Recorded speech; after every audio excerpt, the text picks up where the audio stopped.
So hello everyone, finally again यहाँ पे सीयूडी PG form 2026 के ऊपर है। अब यहाँ पे कुछ डिटेल में मैं यहाँ पे बात करूंगा कि यूनिवर्सिटी का सिलेक्शन और टेस्ट पेपर के सिलेक्शन में करना क्या है। तो पहली बात, मैंने पूरा सीयूडी पीजी का फॉर्म ऑलरेडी आपको फिलअप करके दे रखा है कि किस तरीके से फिलअप करना है। आप उस वीडियो को चेकआउट कर सकते हो। यहाँ पे सिर्फ मैं जनरली टेस्ट पेपर सिलेक्शन और यूनिवर्सिटी सिलेक्शन दो टॉपिक के ऊपर बात करूंगा। तो सबसे पहली चीज, जब आप फॉर्म को फिलअप करते हो तो यहाँ पे आप लोग देख रहे हो येलो हाईलाइट और ओपन है मेरा, ठीक है। तो यहाँ पे सबसे पहले आपको तो सीयूटी का सिलेक्ट करना पड़ेगा, ठीक है, ऑटोमेटिक होगा। देन इसके बाद आपकी दो सिटी सिलेक्शन होगी जहाँ पे आपको एग्जाम देना है, ठीक है। फिर उसके बाद ऑक्यूपेशन। लेकिन सबसे इंपॉर्टेंट यहाँ पे मैं टेस्ट पेपर की बात करूंगा। यहाँ पे मैक्सिमम आप 4 टेस्ट पेपर दे सकते हैं। अब इसको समझना बहुत ज्यादा जरूरी है कि 4 टेस्ट पेपर का मतलब क्या है, ठीक है। तो इन केस 4 टेस्ट पेपर, जैसे कई स्टूडेंट्स क्या होते हैं, वो बेचारे क्या करते हैं कि मुझे मान लो पॉलिटिकल साइंस एमए में करनी है, ठीक है, एमए पॉलिटिकल साइंस करनी है ड्यू से कहीं से भी। लेकिन इन केस उनके मन में ये होता है कि मेरा नहीं हुआ, तो देन मेरे पास सेकंड ऑप्शन क्या होगा, तो वो क्या करते हैं एलएलबी को भी साथ में टारगेट करते हैं, ठीक है।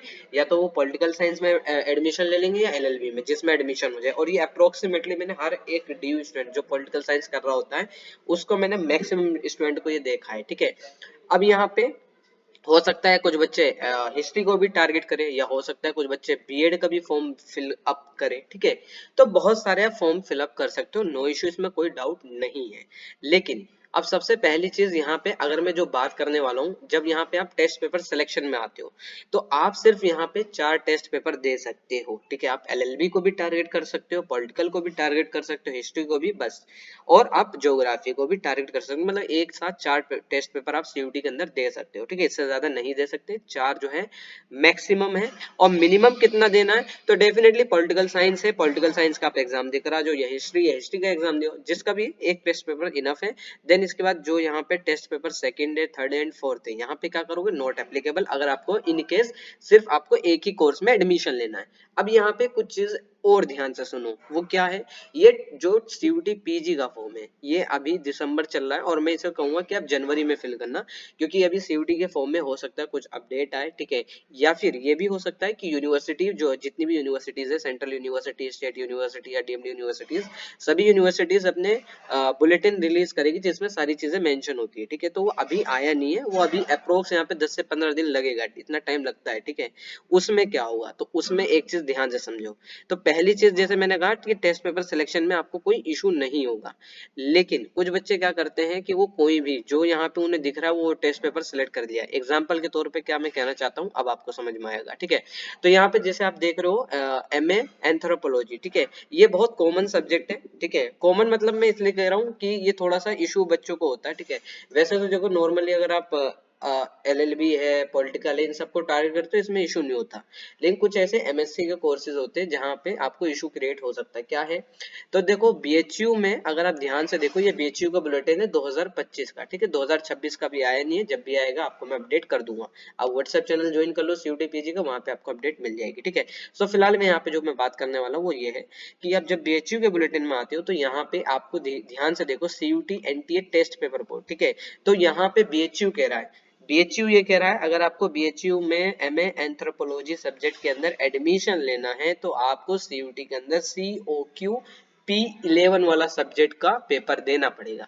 तो यहाँ पे आप लोग क्या करोगे, COQ P11 में यहाँ पे सिलेक्ट करूंगा for an example, COQ P11 यहाँ पे मैंने सिलेक्ट कर लिया, जो कि एक जनरल सब्जेक्ट है। लेकिन अब यहीं पे सेम कंडीशन आती है अगर आप ड्यू की बात करें। ये जो बुलेटिन है ये ड्यू का बुलेटिन है, और ये ड्यू का बुलेटिन 2025 का है, क्योंकि अभी डेफिनेटली 26 का बुलेटिन अभी आया नहीं है, ये लास्ट दिसंबर में आपका आ जाएगा, ठीक है, क्योंकि अभी वैसे भी टाइम है। तो यहाँ पे जो मैं दिखाना चाहता हूँ वो यहाँ पे आप लोग देखो, एमएससी फोरेंसिक साइंस है, एंथ्रोपोलॉजी, ठीक है। तो यहाँ पे ड्यू क्या कह रहा है, ड्यू कह रहा है कि अगर आपको सीयूटी के अंदर अपियर होना है और एमएससी एंथ्रोपोलॉजी ड्यू से करनी है तो आपको HUQ P02 वाला पेपर कोड देना पड़ेगा। अब आप दोनों चीजें समझ गए, ठीक है। तो दोनों चीजों का मतलब ये है कि हर यूनिवर्सिटी का टेस्ट पेपर कोड डिपेंड कर सकता है उस पर्टिकुलर यूनिवर्सिटी के अंदर, ठीक है। तो मान लो जैसे मेरे पास एक लास्ट ईयर केस आया था 2025 का मैं केस बता रहा हूँ। उसमें क्या हुआ था, एक स्टूडेंट ने क्या करा था, एमएससी एंथ्रोपोलॉजी जो है बेसिकली उसने ड्यू के थ्रू फॉर्म को फिलअप किया था, और उसने जो पेपर कोड दिया था वो HUQ P02 वाला देकर आया था, ठीक है। तो उसका तो एडमिशन खैर इतनी नंबर नहीं थे, लेकिन उसने क्या करा, जो आपका दूसरा कॉलेज मतलब बीएचयू जो हो गया, बीएचयू को भी टारगेट करा साथ में, लेकिन बीएचयू ने एडमिशन ही नहीं लिया। क्यों? बीएचयू ने तो क्लियर बोला है कि आपको जो पेपर कोड है वो COQ P11 वाला होना चाहिए, ठीक है। तो टेस्ट पेपर कोड बहुत डिपेंड करता है, ये चीज आपको ध्यान में रखना है, ठीक है। अब ये कुछ आपको यूनिवर्सिटीज के फॉर्म में आपको दिख जाएगा, मतलब यूनिवर्सिटी के जो बुलेटिन होते हैं उसमें मेंशन होता है कि आपको कौन सा सब्जेक्ट का टेस्ट पेपर कोड का एग्जाम देकर आना है। क्योंकि देखो एनटीए आपको सिर्फ यहाँ पे जो आप ये वाला जो फॉर्म फिलअप कर रहे हो ना, ये आप एनटीए का फॉर्म फिलअप कर रहे हो, ये यूनिवर्सिटी का फॉर्म बिल्कुल नहीं है। क्योंकि अगर आपने मेरी प्रीवियस वीडियो देख रखी हो तो उसमें मैंने एक चीज बताई है यूनिवर्सिटी में एडमिशन कैसे होते हैं।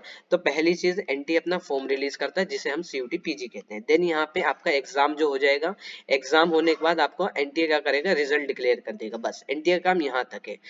एनटीए क्या करेगा, यहाँ रिजल्ट डिक्लेयर कर देगा, ठीक है। जैसे ही रिजल्ट डिक्लेयर होता है देन उसके बाद 10 से 15 दिन का टाइम पीरियड होता है। उसके बाद यूनिवर्सिटी जितनी भी हैं, चाहे वो डी हो, चाहे वो जेएनयू हो, चाहे वो बीएचयू हो, जितनी भी हो, वो फिर सारी यूनिवर्सिटीज अपने सेपरेट सेपरेट फॉर्म रिलीज उस टाइम पे करती है, और उस टाइम पे आपसे मांगी जाती है डिटेल कि आपने कौन सा सब्जेक्ट का एग्जाम CUT के अंदर देकर आए हो, यानी एनटीए को देकर आए हो, ठीक है। तो ये चीजें आपको ध्यान में रखनी है। और ये अगर मैं बात करूं अलग से एक और केस मैं बता देता हूं, तो जैसे एमबीए के ऊपर भी मैं बात करूं, तो एमबीए अगर आप डीयू से कर रहे हो तो डीयू भाई एमबीए एक्सेप्ट नहीं करता CUT के थ्रू। एमबीए के अंदर अगर आपको एडमिशन लेना है, जो कि डीयू का सबसे फेमस एफएमएस है, और डिपार्टमेंट भी करवाते हैं, ठीक है, जो कि मैंने ऑलरेडी वीडियो बना रखी है, ठीक है। तो यहाँ पे क्या होता है, यहाँ पे केट के थ्रू एडमिशन होता है। जो केट एग्जाम है वो नवंबर दिसंबर के करीब होता है, ठीक है, लास्ट नवंबर के करीब होता है, ठीक है। लेकिन अगर आप यहीं पे बात करते हो CUT PG के थ्रू क्या एमबीए के अंदर एडमिशन होता है, तो हाँ CUT PG के थ्रू भी एमबीए में एडमिशन होता है, लेकिन वो कुछ ही यूनिवर्सिटीज के अंदर होता है। बीएचयू में भी होता है, ठीक है, जो कि टॉप की यूनिवर्सिटी आप कंसिडर कर सकते हो, लेकिन जामिया में आप नहीं कर सकते, ठीक है। जामिया में CUT PG के थ्रू नहीं होता एमबीए में एडमिशन। जामिया में जो एडमिशन होता है, जामिया का खुद का अपना एंट्रेंस एग्जाम होता है, ठीक है। तो ये थोड़ी चीजें आपको ध्यान में रखनी है कि किसका अपना खुद का एंट्रेंस है, किसका यूनिवर्सिटी का, मतलब कौन सा टेस्ट पेपर हो रहा है, ये चीज आपको ध्यान में रखनी है। खैर, तो यहाँ पे आई होप आपको समझ में आ गया होगा, जब भी आप ये टेस्ट पेपर सिलेक्शन करोगे तो ये चीज आपको ध्यान में रखना है कि किस यूनिवर्सिटी को टारगेट कर रहे हो और उसका टेस्ट पेपर कोड क्या है, ठीक है। इसके बाद यहाँ पे नहीं है। अब एक डिटेल यहाँ पे अगर मैं बात करूँ ना, साइड में अगर आप आओगे यहाँ पे, जैसे मैं साइड में दिखा दूं, तो यहाँ पे सिर्फ टेस्ट पेपर तक डिटेल आपसे मांगी जा रही है, ठीक है। फिर उसके बाद क्वालिफिकेशन, फिर उसके बाद एडिशनल। लेकिन इसके बाद यहाँ पे आपसे एनटीए ने एक चीज की इंफॉर्मेशन नहीं मांगी, वो क्या है, यूनिवर्सिटी की। यूनिवर्सिटी का मतलब क्या, कि आपको कौन कौन सी यूनिवर्सिटी टारगेट करनी है, ठीक है, कौन सी यूनिवर्सिटी टारगेट करनी है, विच यूनिवर्सिटी, ठीक है। तो यहाँ पे आपको नहीं बताया। अब आप कुछ बच्चे ये सोच रहे होंगे कि जैसे भैया मेरे को तो सिर्फ ड्यू और या बीएचयू को टारगेट करना है, या जेएनयू, ठीक है, अप्रोक्स 3 यूनिवर्सिटी मेरे को टारगेट करनी है, लेकिन CUT के फॉर्म में तो है ही नहीं। तो यहाँ पे कोई इशू नहीं है, CUT के फॉर्म में नहीं है, कोई इशू नहीं है, कोई बात नहीं। आपको ये नहीं फिल करना क्योंकि नहीं दिया, ठीक है। तो फिर हमें कैसे पता चलेगा कि ड्यू, बीएचयू या जेएनयू या जो भी एचसीयू है या पौंडुचेरी यूनिवर्सिटी है, उनमें कैसे एडमिशन होगा। तो मैंने कहा कि ये काम सिर्फ एनटीए का एग्जाम तक है, ठीक है, रिजल्ट डिक्लेयर तक है, ठीक है। जैसे ही रिजल्ट डिक्लेयर होगा उसके बाद यहाँ पे आपकी यूनिवर्सिटी के फॉर्म आते हैं, और उस यूनिवर्सिटी का आप फॉर्म फिलअप करोगे। अगर आपके ज्यादा नंबर है, कम नंबर है, आप अपने अकॉर्डिंग पर्टिकुलर सेपरेट फॉर्म उस टाइम पे फिलअप करते हो। यानी टोटल आपको 2 फॉर्म फिलअप करने होते हैं। अभी आप एनटीए का फॉर्म फिल कर रहे हो, CUT PG का, देन उसके बाद यूनिवर्सिटी का फॉर्म आपका जब रिजल्ट डिक्लेयर हो जाएगा, यानी जब आपका एग्जाम हो जाएगा, तो ये जो फॉर्म है, जो सेकंड फॉर्म यूनिवर्सिटी के फॉर्म आते हैं, वो मई जून के करीब आते हैं। मई आप मान सकते हो, जून नहीं बोलूंगा, ठीक है, मई आप मान के चलो। तो वो फॉर्म जो है मई में आएंगे। तो यहाँ पे CUT PG के फॉर्म में आपसे यूनिवर्सिटी की डिटेल नहीं मांग रहा, आपकी एकेडमिक डिटेल जरूर मांग रहा है, लेकिन आपसे ये नहीं पूछ रहा कि आप कौन सी यूनिवर्सिटी को टारगेट कर रहे हो, ठीक है। कोई इशू नहीं है। अब मैंने आपको बता दिया, वो आपका बाद का काम है, ठीक है, यानी रिजल्ट के बाद का काम है। अभी सिर्फ आपको टेस्ट पेपर सिलेक्शन करना है। बस इतना ध्यान में रखना है कि आप जिस यूनिवर्सिटी को टारगेट कर रहे हो उसको यहाँ पे ध्यान से देख लेना कि वो कौन सा पेपर कोड मांग रहा है। मैंने आपको दोनों एग्जांपल दे दिए कि डीयू ने क्या मांगा है एमएससी एंथ्रोपोलॉजी के अंदर, और बीएचयू ने क्या मांगा, ठीक है। दोनों ने टेस्ट पेपर अलग अलग कर दिए, लेकिन जनरली कई पेपर सेम ही होते हैं, जैसे पॉलिटिकल साइंस है, हिस्ट्री है, ज्योग्राफी है, साइकोलॉजी है, सोशियोलॉजी है, तो इन सबके पेपर कोड सेम होते हैं, फिजिक्स है, ठीक है।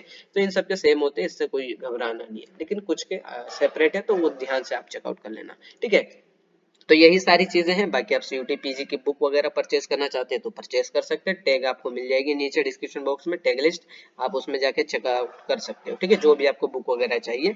बाकी यहाँ पे जो फर्दर डिटेल आएगी वो मैं आपको अपडेट कर दूंगा। सीयूटी पीजी का फॉर्म फिलअप कैसे करना है उसकी सेपरेट वीडियो चैनल पे है, आपको लिंक भी डिस्क्रिप्शन बॉक्स में दे दूंगा और पिन कमेंट में मिल जाएगा। बाकी आप सीयूटी पीजी का व्हाट्सएप चैनल ज्वाइन कर लो, व्हाट्सएप चैनल पे आपको सारी अपडेट मिल जाएगी, ठीक है।